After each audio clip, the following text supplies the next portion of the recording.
Stick a needle in that kid's arm, it's gonna go right through him. Come on, girls. Look at that. He's making me cry.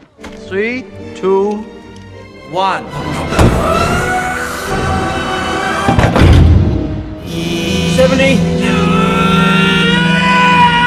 Kill it! Kill the actor! No! I can do this!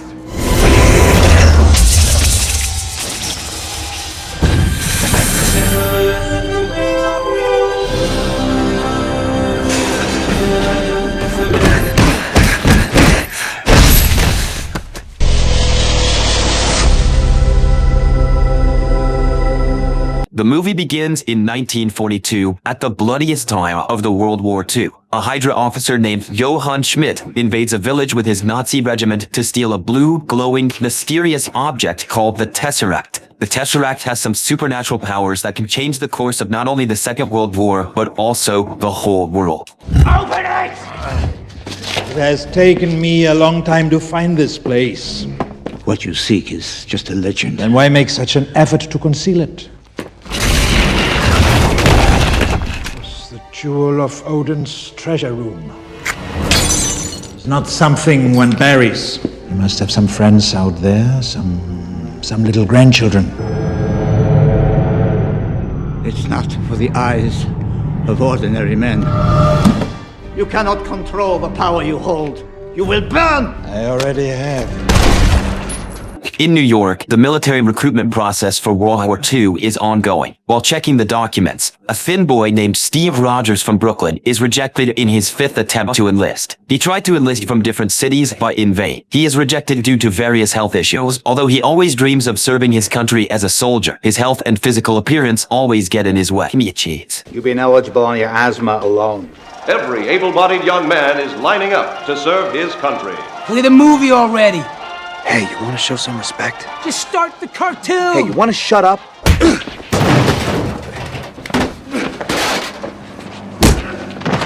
I can do this all day.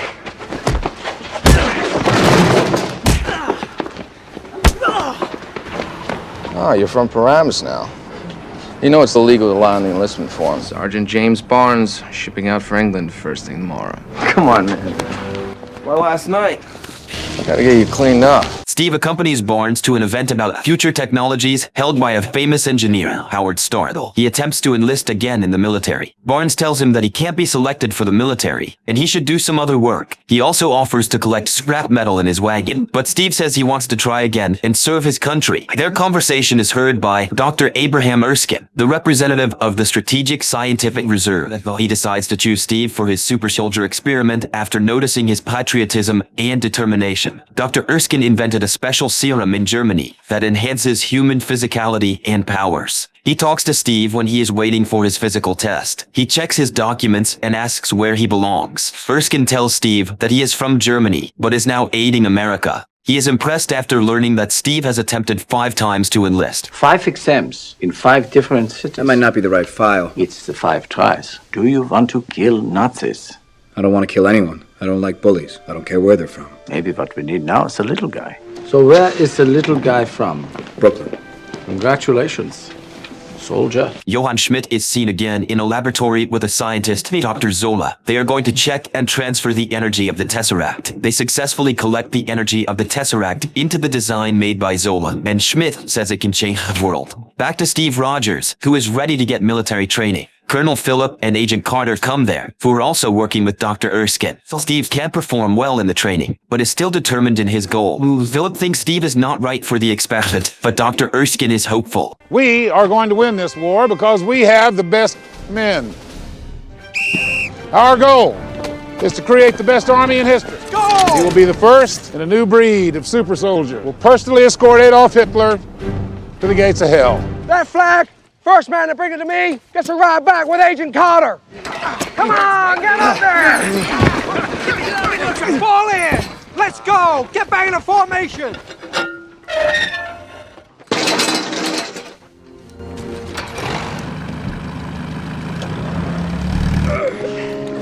Move it! You're not really thinking about picking Rogers, are you?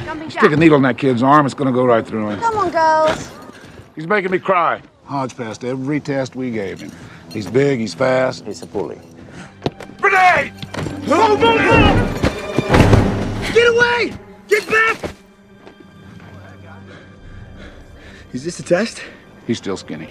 At night before the experiment, when Erskine comes to Steve, he asks the reason for his selection. Erskine tells Steve about Schmidt, the leader of a Nazi division called Hydra, and compares him to Hitler. He says that, unlike Hitler, Schmidt doesn't believe in fantasy, but in the hidden powers of the earth left by gods. Erskine reveals to Steve that Schmidt also took the super soldier serum, but unfortunately suffered some issues due to its side effects. He also tells Steve that he has been selected for this experiment because of his weakness, because a weak man knows the value of power. Erskine advises Steve to stay who he is while experimenting and asks him to be a good soldier as well as a good man. Erskine offers Steve a drink, but later stops him, saying that he can't drink because he is going to get super soldier serum. They both promise each other that they will drink together someday. Zola, the head scientist of Hydra, meets Schmidt in the laboratory, and Schmidt tells him that he has traced Erskine's location. He has also sent an assassin to kill Erskine and to steal the super soldier serum. He believes that he will definitely win if the serum is taken away from them. I know this neighborhood. I got beat up in that alley, in that parking lot. You start running, they'll never let you stop. I guess I just don't know why you'd want to join the army if you were a beautiful dame. An agent, not a dame. You are beautiful, but... You have no idea how to talk to a woman, do you? I think this is the longest conversation I've had with one. Women aren't exactly lining up to dance with the guy they might step on. They reach a hidden laboratory where Dr. Erskine and other scientists are waiting for them. Dr. Erskine informs others that they are going to take the first step toward peace. The serum infusion into Steve's major muscles will cause immediate cellular change. He also announces that Steve will be saturated with the Vita rays for growth. Somebody get that kid a sandwich. So Stark, how are your levels? Levels at 100%. Good. We take not another step towards annihilation on the path to peace. Serum infusion will cause immediate cellular change. That wasn't so bad. That was penicillin. 3, 2, 1.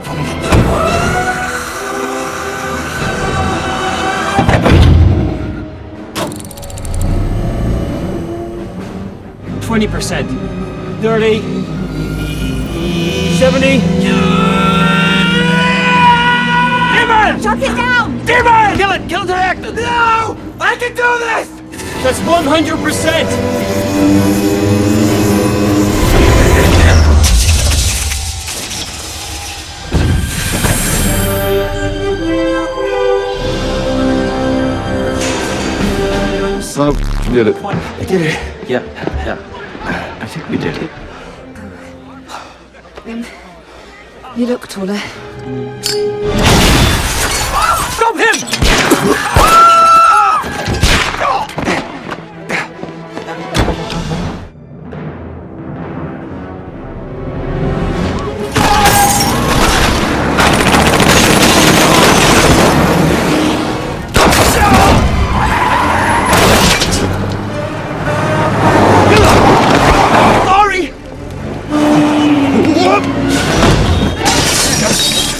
I'm sorry!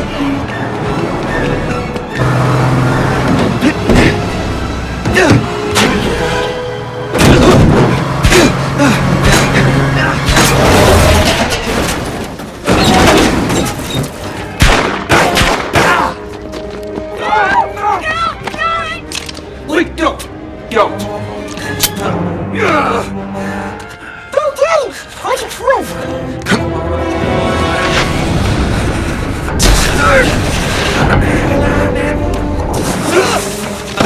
Cut off one head.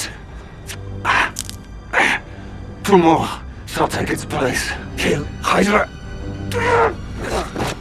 The remaining super soldier serum is also wasted in the fight. Schmidt tells some army officers he has new Tesseract-powered weapons that can turn a human into dust. When the officers realize that Schmidt intends to target Germany, they criticize him. Hitler speaks of a 1,000-year Reich, but he cannot feed his armies for a month. And I suppose you still aim to win this war through magic? My weapons contain enough destructive power to decimate every hostile capital on Earth. Berlin is on this map.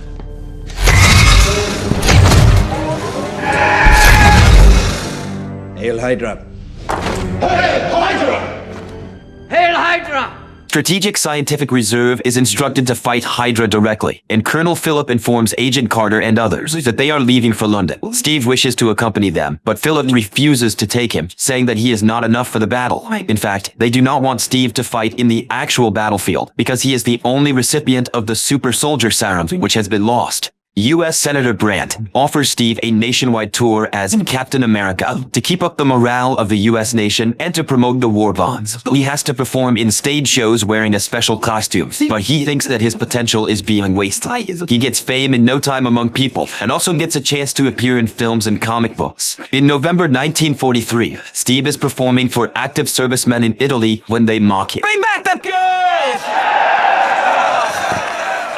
Nice boots, Tinkerbell!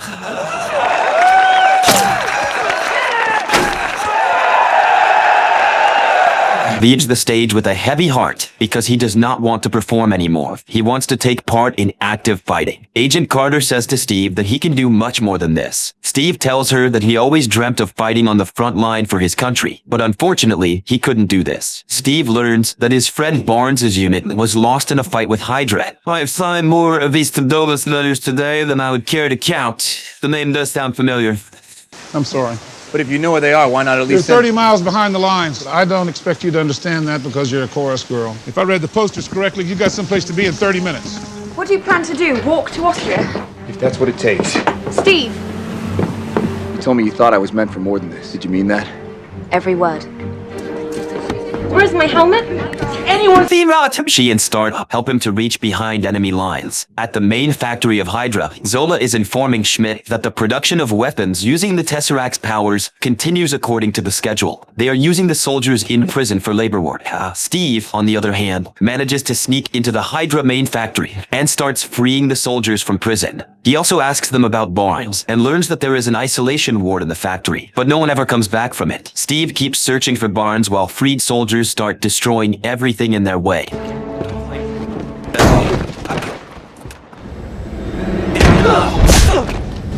Who are you supposed to be? Captain America.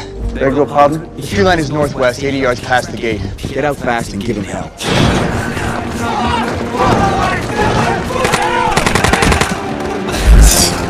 Use that thing. No! What are you doing? Our forces are outmatched. 8255. Bucky. What happened to you? I joined the army. Captain America! How exciting!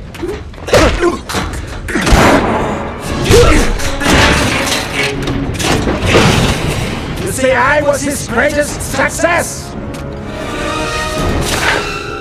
You don't have one of those, do you? We have left humanity behind! Then how come you're running?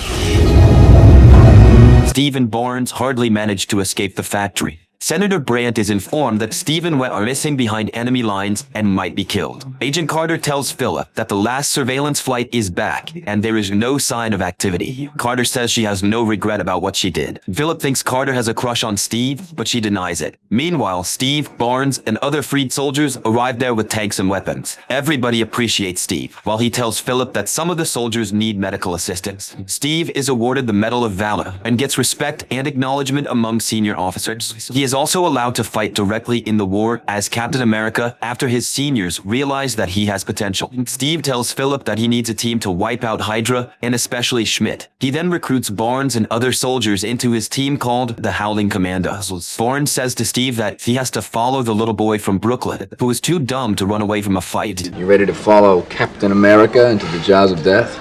But you're keeping the outfit, right? You know what? It's kind of growing on me. I see your top squad is prepping for duty. I might, even when this is all over, go dancing. 0800, Captain. Yes, ma'am. Mission signature is unusual. Alphabetically neutral. Write that down. Steve goes to meet Stark, where a woman starts flirting with him, and Agent Carter comes there. She does not like Steve's act and says to him that he is like all the other ordinary men. Stark shows Steve some of the equipment and tells him its uses and benefits. Steve picks a shield made of vibranium, and Stark tells him that it is stronger than steel. Vibranium. is stronger than steel and a third the weight. That's the rarest metal on Earth. What you're holding there, that's all we've got. What do you think? Yes, I think it works. I had some ideas about the uniform. Whatever you want, pal.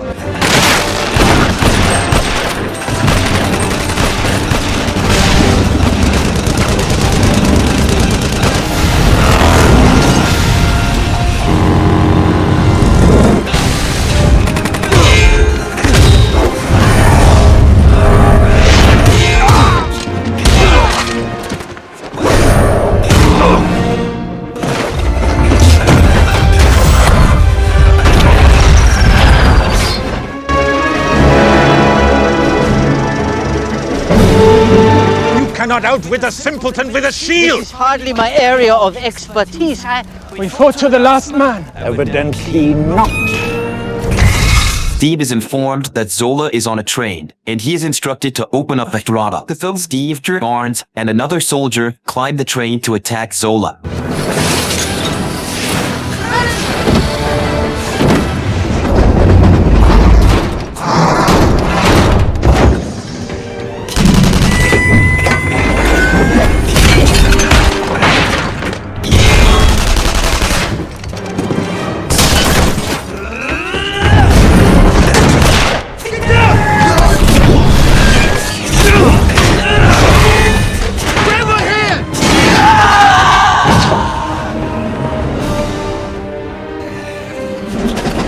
Steve manages to capture Zola. Philip asks Zola why he didn't take a cyanide capsule like other Hydra agents. He also shows him a paper comprising a statement that Zola is remanded to Switzerland in exchange for his full cooperation and given information. Zola tells Colonel Philip that Schmidt believes that he walks in the footsteps of the gods, and only the world itself will satisfy him. Philip asks Zola about Schmidt's target, and he says his target is everywhere. Schmidt, on the other hand, informs his army that tomorrow, Hydra will stand master of the world. He says that his enemy's weapon will be powerless against him. If his enemy cut off my head, Agent Carter asks Steve, who is sad about Barnes' death. She asks him to stop blaming himself for Barnes' death if he trusts his friend. She also advises him to use his sorrow as motivation against Schmidt. Colonel Philip is reporting to the army that Schmidt is planning to destroy half of the world, starting with the US. Howard Stark claims that Schmidt's powers are beyond their capabilities, and he will wipe out the entire eastern seaboard in an hour. According to the information given by Zola, Hydra's last base is located in the Alps, 500 feet below the surface. Steve says they will attack Schmidt's last base. Firstly, Steve alone sneaks into Hydra's base and starts killing everyone.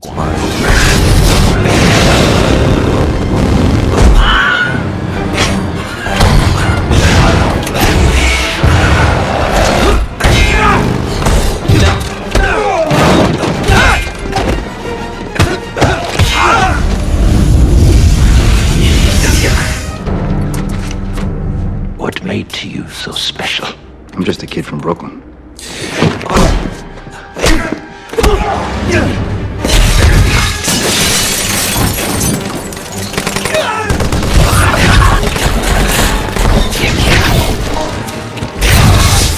Cut off one head! 2 more! Let's go find 2 more.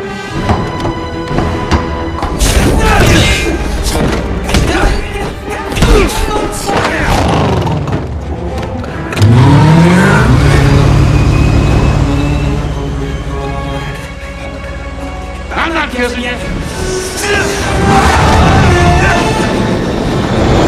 After getting into the aircraft, Steve learns that Schmidt is going to destroy the US using mass weapons. One of Schmidt's army men tries to throw Steve down, but he manages to kill him, and again gets into the aircraft. Now he reaches the place where Schmidt has kept the Tesseract. Schmidt also comes there, and tries to kill Steve using his mass weapon.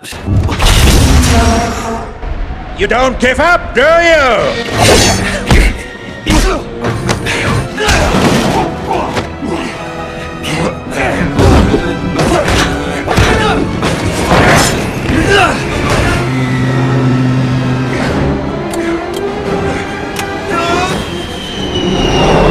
You could have the power of the gods!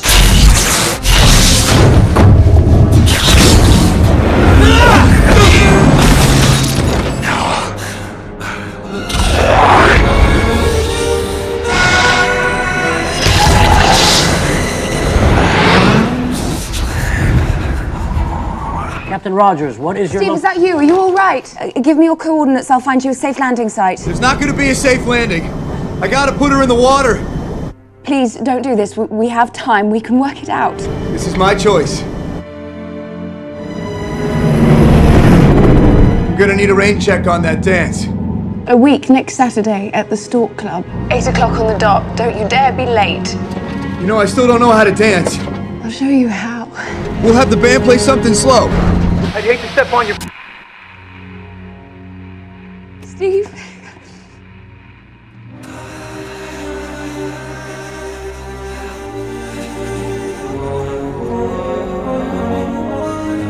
Steve sacrifices himself by crashing the aircraft into the Arctic and saves so many people. Later, Howard Stark finds the Tesseract in the ocean, but there is no sign of aircraft or Steve's body. At last, Steven is assumed to be dead. Carter becomes sad while seeing Steve's photo. Steve opens his eyes and finds himself in a hospital room in New York. A baseball match from 1941 is being broadcast on the radio, which Steve attended. Where am I? You're in a recovery room in New York City. The game. It's from May 1941. I know because I was there. All agents, code 13.